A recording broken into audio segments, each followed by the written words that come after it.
کہ ابراہیم کو حکم در حقیقت بیٹے کو قربان کرنے کا نہیں تھا؟ اس واقعے پر غور کرو تو تمہیں سمجھ آئے گا کہ ظاہری قربانی تو بیٹے کی تھی،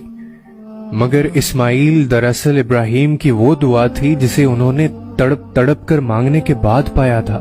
اور پتہ ابراہیم علیہ السلام کے لیے اللہ کا امتحان بیٹے کو قربان کرنے کا نہیں تھا، بلکہ سب سے زیادہ مانگی گئی اور سب سے زیادہ پسندیدہ دعا کو قربان کرنے کا تھا۔ اور بالکل اسی طرح ہر شخص کا کوئی نہ کوئی اسماعیل ہوتا ہے جس کو اللہ کی راہ میں قربان کرنا بہت مشکل ہوتا ہے، مگر اس کو قربان کیے بغیر آپ اللہ کے قریب نہیں جا سکتے،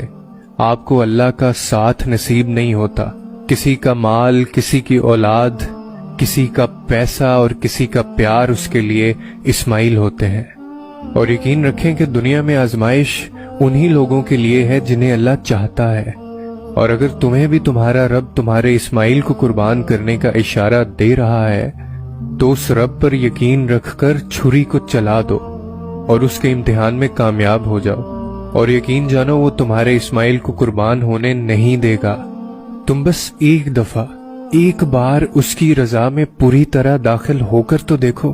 ایک بار بس اس کو تسلیم کر کے تو دیکھو، پھر وہ رب تمہارے بھی لاڈ اٹھائے گا۔ اس کے حکم کو ماننے کے لیے تمہیں اپنی انا بھی مارنا پڑے گی اور اپنا نفس بھی،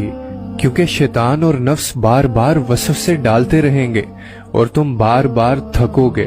اور انتظار کرو اس وقت کا جب خوشی کے آنسو تمہارے گالوں کو تر کریں گے، اور یقین رکھو وہ تمہیں سن رہا ہے،